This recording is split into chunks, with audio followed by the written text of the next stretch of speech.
या प्रकाशन समारंभाचे अध्यक्ष आणि जे स्नेही डॉक्टर सुनीलजी पांडे आपल्या महाविद्यालयाचे प्राचार्य, त्यांचा उल्लेख या ठिकाणी झाला अशा स्वरूपाचे. दुसरे या पुस्तकासंदर्भात या ठिकाणी जे भाष्य करणार आहे बाकी सगळी आमची गोतावळाच आहे आमचा. त्याच्यामध्ये महत्वाचं नाव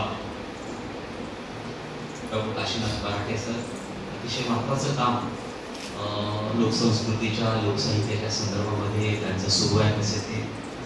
दुसरे म्हणजे स्नेही नुकतंच प्राचार्य म्हणून ते रुजू झाले असे आणि दोन्ही ग्रंथ म्हणजे आता मी पाहतो यापूर्वी त्यांचंही नाव मी अधूनमधून ऐकून होतो म्हणजे बाहेरचा मराठवाड्यातला असूनही अशा स्वरूपाचे डॉक्टर विलास तायडे ज्यांनी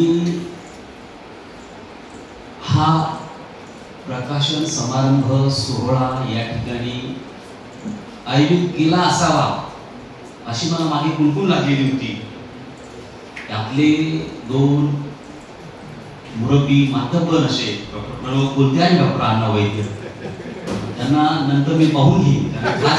त्यांच्या आग्रहास्तव या ठिकाणी आले आणि त्यांच्या पुस्तकाचं प्रकाशन या ठिकाणी होत आहे. असे एक खरोखरच जे इंगळे सरांनी आता या ठिकाणी सांगितलं तोच भाग आहे की इंगळे सरांचं जे काही नाव आहे ते काही इथं मला कोणीतरी नव्यानं ओळख करून द्यावी अशातला तो भाग नाही. मी खूप पूर्वीपासून साधारणतः 25-30 वर्षांपासून म्हणेल मी की हा माणूस कुठेतरी एखादं छोटं गाव आहे अकोट सारखं, मलाही माहित नाही ते गाव कशा स्वरूपाचं आहे, हा माणूस आहे काळा आहे का गोरा आहे हे मला माहित नाही, पण काहीतरी मी अस्मिता दर्शे जेव्हा अंक चालायचो औरंगाबादला पांतावले सरांचे वगैरे जेव्हा होतो, सॉरी संभाजीनगर म्हणूया आपण आता कारण मी तिथलाच आहे, तर मला त्यामध्ये अशोक इंगळेंचं काहीतरी लिहिलेलं कुठली तरी एखादी कविता असायची, एखादं काहीतरी लेख असायचा, कुठल्या तरी पुस्तकाचं परीक्षण असायचं. तेव्हा 20 वर्षापूर्वीची अशा स्वरूपाची पुस्तकांची या माणसाची ओळख होती आणि त्या माणसाला अचानक कुणीतरी अशोक इंगळे म्हणून माझ्यासमोर अण्णा घेऊन आले. तेव्हा मी म्हटलं की या माणसाला नव्यानं ओळख करून द्यायची गरज नाही, पण किमान अर्धा महाराष्ट्र या माणसाला ओळखतो आणि पुण्या मुंबई सारखा अर्धा महाराष्ट्र आपण सोडून देऊ, नंतर कधीतरी ओळखेल अशा स्वरूपाचा जो भाग असा या अनुषंगानं मी त्यांच्या पुस्तकाच्या प्रकाशनासाठी इथं आलो आणि त्या पुस्तकाचं जे काही प्रकाशन आहे ते माझ्या हस्ते ठेवलं. म्हणजे या छोटं गाव या अर्थानं मला लोकसंख्येच्या अनुषंगानं नव्हे की जिथं अशा स्वरूपाची जी काही मानवी जाणीव रुजवली जाते अशी खूप कमी लोक असतात, कमी अभ्यासक असतात, कमी विद्यार्थी असतात वाङ्मयाचे साहित्याचे, अशा स्वरूपाची जी काही एक भाग आहे त्या अनुषंगाने मी छोटं गाव म्हणतो तिथं ते ठेवलं.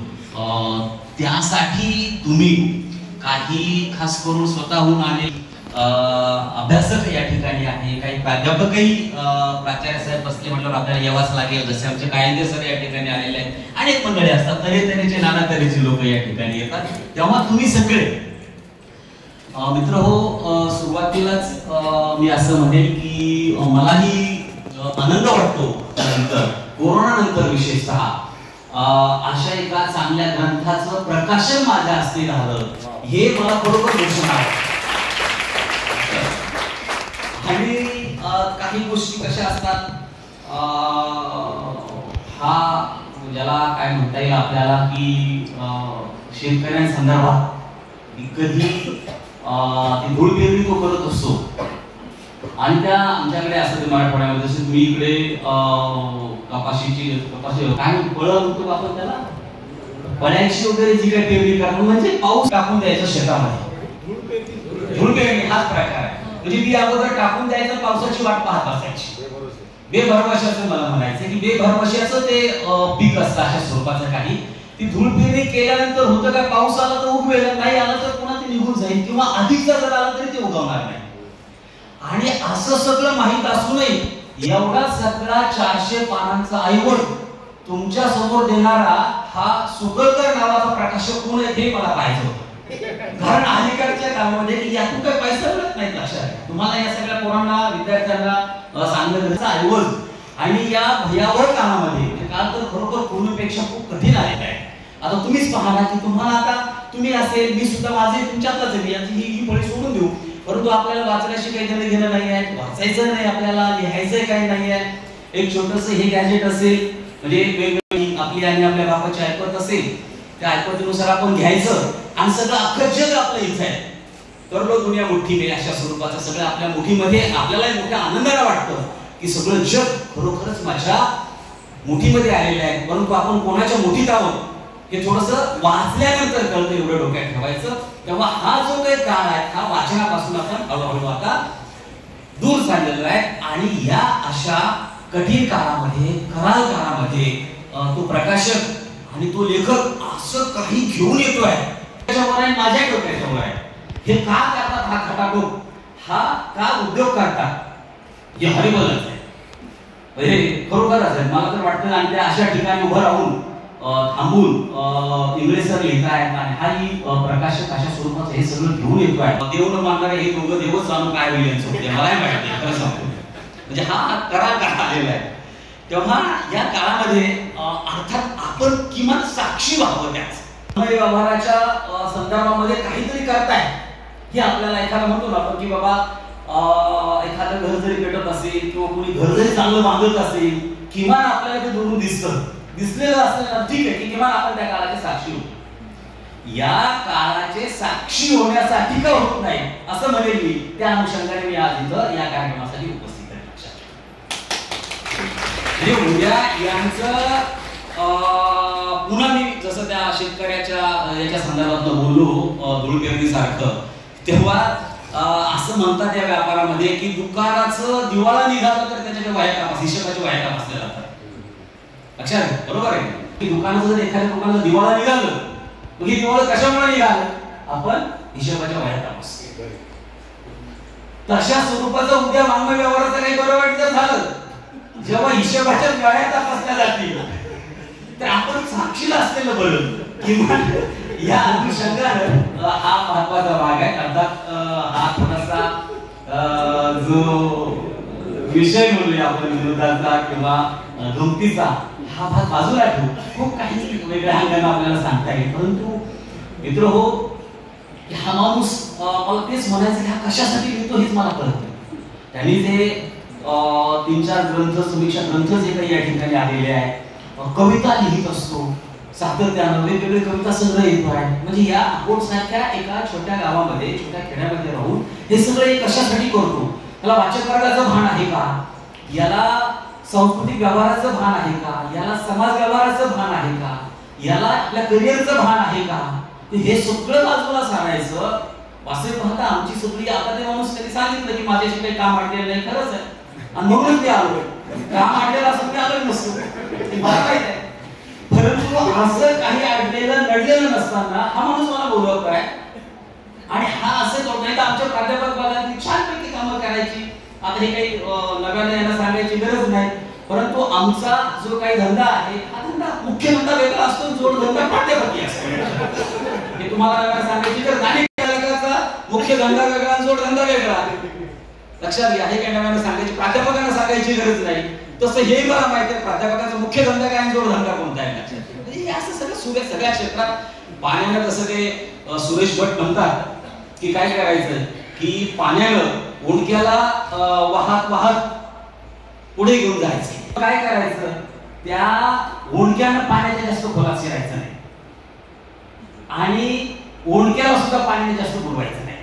दोघांची अशी सनातन युती असते. लक्षात म्हणजे तसं प्राध्यापक आणि सहसंचालक असतात, जसा मानवी व्यवहार असतो तसं सगळं असतं. लक्षात मित्र हो हा भाग पुन्हा मी तुम्हाला सांगतो हा गमतीचा भाग आहे, हा बाजूला ठेवू. परंतु हा माणूस जे लिहितो मी जे चाललं येत आहे एक तासात 1 तासात मी तुम्हाला सांगितलं माझी अवस्था तुमच्यासारखीच आहे की फार काही वाचन होत नाही. नवं जे काही आहे ते समजावून घेता येत नाही. अनेक चांगलं जे काही येत आहे ते वाचावं असं वाटतं. समीक्षा ग्रंथ आणि समीक्षा ग्रंथ लिहिणं हे इतकं असं पाहता खूप सोपं असतं असं म्हणूया आपण सुरुवातीच्या स्तरावर की बाबा एखादा आता यांनी जे काही काम या ठिकाणी काम करून ठेवलेलं आहे एक 400 पानांमध्ये काय केलं, सोपं काम. मागे दोघे सांगितलंच आपल्याला मराठे सरांनी गायडन्स वगैरे, पण सोपं काम मी विभाग करून टाकले की एका बाजूला कविता आहे, एका दुसऱ्या भागामध्ये, दुसऱ्या भागामध्ये कथा आहे, दुसऱ्या भागामध्ये नाटक आहे. असं आपण म्हणूया 28 8 आणि काहीतरी मला वाटतं 2 नाटकावर छोटे छोटे लिहिले आहेत, वाटा कळवटा आणि केशवधरेवर आहे असं स्वरूपाचं. काय बाबा ते परीक्षण करायचं, अमुक करायचं, हे करायचं आणि त्यामध्ये लिहायचं. सुरुवातीला त्यांचं विधान बघा, मी काय करतो आहे, मी हस्तक्षेप करतो. हस्तक्षेप हा काय प्रकार आहे, कुठे हस्तक्षेप करतो आहे? हस्तक्षेप, इंटरफिअर करणं हा खूप भयावह भाग. हस्तक्षेप सगळं व्यवस्थित चालू ठेवायचं. सिस्टमला काय असतंय, कुठली सिस्टम असू द्या, म्हणजे मी जी चालवतो ती सिस्टम असेल, गावातली सिस्टम असेल, किंवा विवाह नावाची एक संस्था आहे ती सिस्टम असेल, समाज नावाची संस्था आहे ती सिस्टम असेल, तिला काय असतं की सगळं अलबेल चालू असलेलं पाहिजे. सगळे प्राध्यापक या ठिकाणी विशेषतः राज्य संस्था असू दे किंवा सत्ता असू दे, की आहे त्या स्वरूपात ती चालू असली पाहिजे. तिच्यात हस्तक्षेप कुणाला सहन होत नाही, कुणालाच होत नाही. मला सांगा ना की एखादी महिला आहे, ती छानपैकी कुटुंब वगैरे चालवते किंवा भाजी चांगली करते, आणि नवऱ्यानं जर सांगितलं की थोडंसं जरा मीठ अधिकचं पाहिजे, अमुक असं पाहिजे, अजिबात नाही. माझ्या स्वयंपाकामध्ये हस्तक्षेप तुम्ही करायचा, किंवा उलट जरी झालं, त्याला जरी सांगितलं काय सुरू आहे, येणारे जे काही वारे आहे हे कुठल्या दिशेने वाहत आहे, ते प्रबोधनाच्या दिशेने वाहता की उलट दिशेने वाहता, ते काय सुरू आहे, हे सगळं जर असेल म्हणजे हा काय आहे, तर हा एक प्रकारे सांस्कृतिक व्यवहारामध्ये असलेला हस्तक्षेप आहे माझ्या दृष्टीने. मग या अनुषंगाने जेव्हा अशा स्वरूपाचा सजग उडेल, सजग या अर्थानं मला म्हणायचं विवेकाकडे घेऊन जाणारा, त्या मग हा काय करतोय ह्याच्या व्यवस्था असतात. थोडंसं ते कठीण आहे, की ते कठीण आपल्याला समजून घेणं अवघड आहे की हा काय करतोय. हा लेखक असेल किंवा विवेकी माणूस असेल किंवा विवेकी विद्यार्थी होते, सोबत करून आपण म्हणूया तुमच्यासारखा. बघा की साधी एक बाब आहे. आमचा उदय प्रकाश नावाचा हिंदीतला खूप मोठा लेखक आहे, जसा आता उत्तम कुमारांचा त्यांनी उल्लेख या ठिकाणी केला. साधं उदाहरण तुमच्यासाठी देतोय, तो 4 ओळीची त्यातले 10 ते 12 शब्द असते, त्याची छोटीशी कविता आहे, साधी बाब. तो काय म्हणतो, हस्तक्षेप कसा असतो. आदमी मरने के बाद कुछ नहीं सोचता. साधी बाब. विचार करतोय का, मेल्यानंतर काय विचार करणार आपण, तुम्ही सगळ्यांनी. आदमी मरने के बाद कुछ नहीं सोचता. पुढे तो म्हणतो आदमी मरने के बाद कुछ नहीं बोलता. हे तर तुम्हाला ऐकत मला ऐकत, मेल्यावर आपण काय विचार करणार किंवा मेल्यानंतर काय बोलणार, कि आदमी मरने के बाद कुछ नहीं सोचता, आदमी मरने के बाद कुछ नहीं बोलता. पुढे बघा तलाठी कशी लिहितो तो, कुछ नहीं सोचने और कुछ नहीं बोलने पर आदमी मर जाता है. हा हस्तक्षेप आहे. अरे तुम्ही जर विचारच करत नाही, तुम्ही जर जे काही सुरू आहे त्याच्याविषयी काही बोलतच नाही, तर तुम्ही मेल्यावर मेल्यासारखे आहात. म्हणजे हा लेखक काय करतो आहे, अशोक इंगळे काय करतो आहे, हा जे काही सुरू आहे त्या व्यवस्थेमध्ये, ती व्यवस्था कुठलीही असू दे, सत्तेपासूनची तर थेटपणानं अलीकडच्या कुटुंबासारखी असू दे, विवाहासारखी असू दे, सगळ्या या अनुषंगाने स्वतःचा म्हणून असणारा जो काही हस्तक्षेप आहे तो हस्तक्षेप यामध्ये होतो. पाहिला की तुम्हाला मी हे कारणाने आधीचा तुमचा वेळ घेणार नाही, पण तो पहिलाच लेख बघा काय, 9 मूल्यांचा हस्तक्षेप. हाच लेख तो जरी वाचला तर महात्मा फुलेंची जी काही अखंडाची काव्यरचना आहे, हाच एक या संस्कृती व्यवहारामध्ये केलेला हस्तक्षेप कसा होतो त्या ठिकाणी. हा एक भाग. बाकीच्या बाबी आपण सोडून देऊ. या हस्तक्षेपानंतर दुसरा आपल्या वाङ्मय व्यवहारामध्ये असतो अशा अनुषंगाने की बाबा वास्तविक आता हे बरेचसे लेख आहेत वेगवेगळ्या अनुषंगाने त्यांनी तुम्हाला म्हटलं की जे काही लेख आहे किंवा परीक्षण असतील काही, हे केवळ आस्वादाच्या पातळीवर थांबत नाही. ज्याला आपण आस्वाद म्हणतो की जसं एखादं आपल्याला फूल दिसलं, एखादा निसर्गातला चमत्कार दिसला, किंवा काही अन्यवाद्य असते, एखादी कलाकृती असते, साहित्यकृती असते, त्याचा आपण आस्वाद घेतो. हे सगळे जे काही लेख आहे या ठिकाणी, हे काही आस्वादाच्या पातळीवर आलेले अशा स्वरूपाचे नाही, त्या आस्वादाच्या कितीतरी पलीकडे जाऊन काहीतरी अर्थनिर्णय करू पाहणारे, त्यातले विश्लेषण करू पाहणारे आणि एका निष्कर्षाप्रत येऊन हा जो लेखक आहे, म्हणजे स्वतः समीक्षक म्हणूया आपण, त्या लेखकाला त्या कवीला काय मांडायचं आहे हे नीटपणाने समजावून घेऊ शकतो आणि त्याला काही एक ज्याला सैद्धांतिक चौकटीची पार्श्वभूमी आहे लक्षात घ्या. इतकं सोपं नाहीये. मी तुम्हाला म्हणतो की हस्तक्षेप करणं एखाद्यामध्ये, एखाद्या व्यवस्थेमध्ये हे इतकं सोपं नाही. त्याला एका त्या व्यवस्थेला त्या हस्तक्षेपकाची भीती काय वाटते, त्याला माहित आहे की याला खूप काही माहित आहे. अशा अनुषंगाने हा जो समीक्षक आहे इंगळे नावाचा, तो काही एक सैद्धांतिक चौकट ज्याला म्हणूया आपण, ती चौकट स्वतःपाशी घेऊन या सगळ्या कविता संग्रहांची जी काही त्याला साधारणतः 28 असेल किंवा 25 असेल असं म्हणूया आपण, त्या कवींची जी काही तपासणी करू पाहतो, त्याच्याकडे स्वतःच काही एक ज्याला कॅनन आहे, काही एक टूल आहे, काही एक हत्यार आहे, ते हत्यार घेऊन याची तो तपासणी करतो. आणि हे हत्यार कोणतं आहे, हेच मी तुम्हाला सांगितलं. नवमूल्य असेल, पुन्हा ज्याला आंबेडकरवाद म्हणूया आपण, ज्याला मार्क्सवाद म्हणूया, किंवा ज्याला काही तर अशा स्वरूपाचे आहे की वेगवेगळ्या अनुभव वाचल्यानंतर तुम्हाला लक्षात येईल ते सगळं, किंवा तथागतांचं म्हणून असणारं जे काही तत्वज्ञान आहे त्याच्यातून आपल्याला काही प्रतिका मिळतील का, आपली काही मिथकाच्या अनुषंगाने काही तपासणी करता येईल, हा सगळा भाग यामध्ये येतो. एक येता येता सहज आता मी इथंच थांबेल, काही जास्त बोलणार नाही. उत्तर नावाचा त्यांनी तो लेख लिहिला आहे, उत्तर आधुनिकता आणि आंबेडकर कविता नावाचा. आता वास्तविक पाहता आपण अजून तुम्हाला तरी म्हणूया आपण की आधुनिक आहोत की उत्तर आधुनिक आहोत हे तुम्हाला आणि मला नीटपणे माहित नाही. आणि हा जो कवी आहे, समीक्षक आहे अकोटचा, हा लिहितो कशावर, उत्तर आधुनिकतेवर लिहितो. लक्षात घ्या, त्याला आपण अलीकडं पोस्ट मॉडर्निझम अशा स्वरूपाची जी कॉन्सेप्ट आहे त्या अनुषंगाने तो लिहितो. राज्यशास्त्राची किंवा अन्य जे काही प्राध्यापक असतील, म्हणजे आपल्या ज्या काही वेगवेगळ्या अवस्था आहेत, आपण थोडंसं मध्ये आधुनिक झालेलो होतो, आपल्याला असं वाटायला लागलं की स्वातंत्र्य कालखंडामध्ये मस्तपैकी आता छानपैकी आपण मॉडर्न झालेलो आहोत.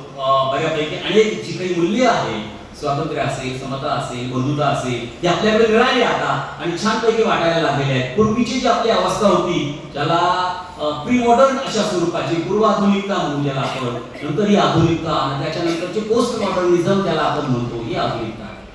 तर या आधुनिकतेनं जो सगळा गोंधळ केलेला आहे, या उत्तर आधुनिकतेनं म्हणूया आपण, त्यामध्ये त्याचा जो संदर्भ त्यांनी इंग्रज सरांनी जो घेतलेला आहे, त्याच्यामध्ये फ्रान्सवा ल्योतार नावाचा एक महत्त्वाचा फ्रेंच विचारवंत आहे लक्षात घ्या. आणि त्याचं पुस्तक साधारण 1966 त्यांनी लिहिलं होतं, अ पोस्ट मॉडर्न कंडिशन नावाचं, अ रिपोर्ट ऑन नॉलेज, या अनुषंगाने ते पुस्तक आहे. लक्षात घ्या, तुम्ही नेटवर सर्च केलं, तुमच्या हातात मोबाईल आहे, लगेच बाहेर देऊन लक्षात घ्या. आणि ही आपली जी काही एकूण स्थिती आहे अलीकडच्या काळातली, ही सगळी स्थिती त्यामध्ये मांडलेली आहे. बाकी मी डिटेल्स वगैरे घेणार नाही, पण त्याच्यामध्ये येणारे जे काही संदर्भ आहे, या लेखाचा संदर्भ दिल्यानंतर मग आपल्या इथं मराठीमध्ये कशी या उत्तर आधुनिकतेची मांडणी झाली. मग मीनाक्षी पाटलांचा अलीकडचा उत्तर आधुनिकता आणि मराठी कवयित्री नावाचा जो संग्रह अलीकडचा आलेला आहे तो असेल, बी रंगराव असेल, निशिकांत ठकार असेल किंवा रेणू वर्मा असेल, असे चांगले जे काही संदर्भ आहेत ते संदर्भ देऊन एक प्रदीर्घ अशा स्वरूपाचा लेख त्याला घेऊन पुढे अलीकडच्या काळातले जे काही आंबेडकरी कवी आहेत, या आंबेडकरी कवींनी कसं या उत्तर आधुनिकतेला प्रतिसाद दिलेला आहे, की कशी ही उत्तर आधुनिकता आपल्यामध्ये घेऊन मांडू पाहतात, हे नीटपणानं या लेखामधून आलेलं आहे. बाकी उत्तर आधुनिकतेची जी काही त्यांनी दिलेलं महाकथना, ज्याला ग्रँड नॅरेटिव्हज आपण म्हणतो, तिथून आपण थेट मेटाफिक्शनकडे कसं येतो, हा सगळा भाग आपण हे करू. परंतु अतिशय चांगल्या पद्धतीनं हे जे काम आहे या ठिकाणी आपल्या इंग्रज सरांनी करून ठेवलेलं आहे. मी वाटल्यास मध्ये शिवाजी अंडरग्राउंड इन भीमनगर मोहल्ला नावाचं नाटक होतं, लक्षात अमरावतीला घेऊन गेले होते, की त्याच्यामध्ये तो जो एक पात्र आहे ते हेल्मेट घेऊनच फिरत असतो. कशात की कुठे असेल बाजूला इकडे, त्याला त्या भीती होती की आपल्या डोक्यामध्ये मेंदू आहे काय, त्याची काळजी आपण घेतली पाहिजे. त्यातलं पाथऱ्यात की त्याला सारखं तो हेल्मेट घालून ठेवायचं होतं. असं एकदा की त्याच्या डोक्यातला मेंदूच काढून घेऊन घेतला जातो काय केलं मॅजिक करून. मग तो म्हणतो आता या हेल्मेटचं काय करू, काय करायचं. मिनिट पराठे नाटक हा अतिशय सुंदर अशा स्वरूपाचं नाटक आहे.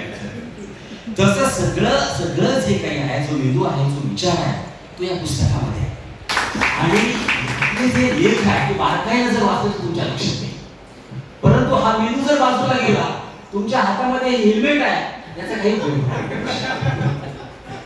माझा मुद्दा आता असा आहे, लक्षात घ्या. पुन्हा मी तुम्हाला एका छोटीशी कविता वाचून दाखवेन आणि मग मी थांबेन. आमच्याकडे एक आता छोटा लॅटिन अमेरिकन एक देश आहे चिली नावाचा, त्यातला तो पाब्लो नेरुदा नावाचा एक नोबेल लॉरेट कवी आहे. आता तो त्याची आहे की नाही माहीत नाही, परंतु फिरत फिरत फिरत फिरतची कविता आहे. ती कविता तुमच्या माझ्यापर्यंत आलेली आहे आणि ती तुमच्यासाठी. प्राचार्य काय असतात, प्राचार्य कसे धोत असतात सगळेच तुमचे बरोबर. मी साधारणतः 5-6 रिजन फिरलेलो आहे आणि बरोबर ते म्हणतात सर थोडंसं काय करा, आमची मुलं आली त्यांना काही सांगता येईल कधी बसल्या बसल्या मला सांगून टाकलं म्हणजे यांना काय करता येईल म्हणजे हे तर तुम्ही आले कशासाठी, प्रकाशनासाठी. आमची पोरं जरा थोडंसं उद्बोधन काही देता येईल का, त्यांना तरी काही सांगता येईल का, सहसंचालकाला काय लागतंच त्याला ते. मुद्दा लक्षात घ्या की अशा अनुषंगाने हा पाब्लो नेरुदा नावाचा कवी आहे आणि तुम्हाला आणि मला काय सांगतोय तुमच्या युवा वर्गाला. तो म्हणतो तुम्ही प्रवासाला नाही जा, भटकत नाही, तुम्ही वाचतच नाही काही. लक्षात घ्या काय म्हणतो तो अतिशय बारकाईने ऐका की तुम्ही प्रवासाला नाही जात, भटकत नाही, तुम्ही वाचतच नाही काही, जगण्याच्या हक्का पडतच नाही तुमच्या कानावर, चुकून कधी नाही देत तुम्ही स्वतःच्याच पाठीवर शाबासकीची थाप. याचा अर्थ तुम्ही म्हणताय बरोबर. पुढे बघा, स्वतःचं मन मारून तडजोड करून जगता तुम्ही. मायेनं कुणी मदत करायला येतं तर तेही नाकारताय तुम्ही. याचा अर्थ तुम्ही म्हणताय बरोबर. सवयींचे गुलाम बनता आहात तुम्ही. लक्षात घ्या, सवयींचे गुलाम बनता आहात तुम्ही. रोज त्या मळक्या वाटेवर चालताय तुम्ही. चुकून कधी नव्या रस्त्यानं जाऊन पाहत नाही. चुकून कधी नव्या रस्त्यानं जाऊन पाहत नाही. चुकून कधी वाट चुकत नाही. परक्या अनोळखी माणसांना भेटत नाही. त्यांच्याशी काही बोलत नाही. अंगावर चढवत नाही नवे कोरे पूर्वी न वापरलेले रंग. अंगावर चढवत नाही नवे कोरे पूर्वी न वापरलेले रंग. याचा अर्थ तुम्ही मानताय. पुढे छातीत धडधडतच नाही तुमच्या. छातीत धडधडतच नाही तुमच्या. तुमचं पॅशन काय हेच आता आठवत नाही तुम्हाला. क्या बात आहे की छातीत धडधडतच नाही तुमच्या. तुमचं पॅशन काय हेच आता आठवत नाही तुम्हाला. भावनांचा अतिरेकी कल्लोळ नाही जाणवत आपल्यात. भावनांचा अतिरेकी कल्लोळ नाही जाणवत आपल्या पोटात. नाही ते पाणी डोळ्यात. याचा अर्थ तुम्ही म्हणताय या कामात मन रमत नाही असं वाटतं.